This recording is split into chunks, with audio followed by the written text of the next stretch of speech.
You're listening to The Accidental Exile, stories of cities, strangers, and silence, and the people that we become when we leave too much behind.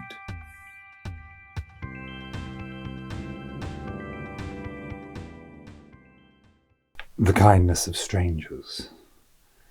I'm staring at a dirty mop and a dying houseplant. The corridor I'm standing in looks like hopelessness and smells like despair.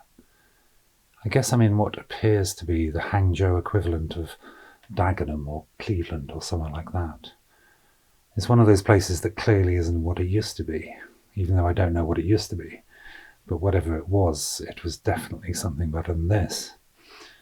The sweat is pouring off me and my mind feels like the houseplant that I've been staring at.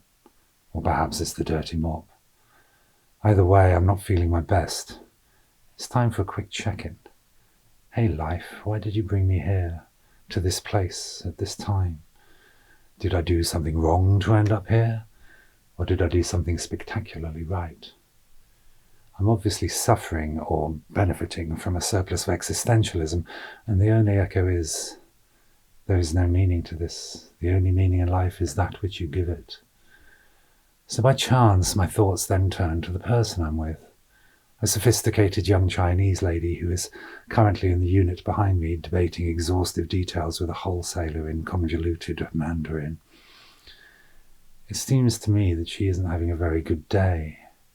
Despite her impassive, almost motionless facial expression and her culturally imposed resolve to remain perfect at all times, and her commitment to provide for my every need with grace and deference. But it's obvious that she's really not doing so well.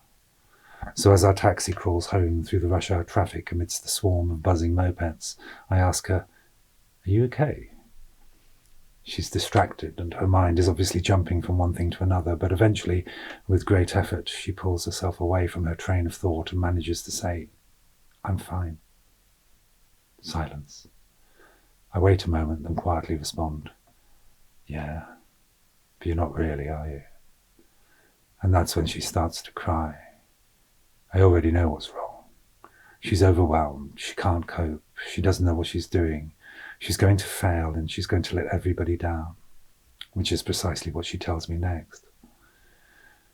She places her tiny hand briefly on mine as she talks, a gesture that speaks volumes in this culture that shies away from displays of emotion.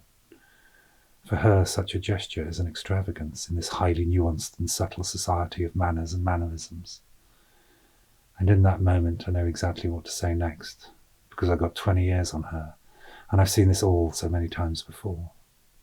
It's simple enough advice, but it might provide her with the cornerstone on which to build a house inside herself, and eventually lead her to know who she really is. I know because I've been there myself, and I'm still there, of course. And it works out, and soon she feels better because she's looking at things differently, and suddenly tomorrow doesn't seem so daunting anymore. And that is the meaning I give this. And that, perhaps, is why I'm here. To be embedded in another culture for any period of time is to be constantly aware of who we are. The familiar sends us to sleep. If the only feedback we receive from our cultural environment is confirming that we are what we are, then we will quickly lose awareness of ourselves. Foreign culture will always be telling us what we aren't, reminding us of what we are, and inviting us to take a look at what we think we are. If we allow it, China will challenge everything we think about ourselves and who we are. I am constantly reminded of what I am, and it is not this. And if we are courageous enough to allow it, we will find ourselves asking questions about ourselves, our identity, and even the entirety of our society.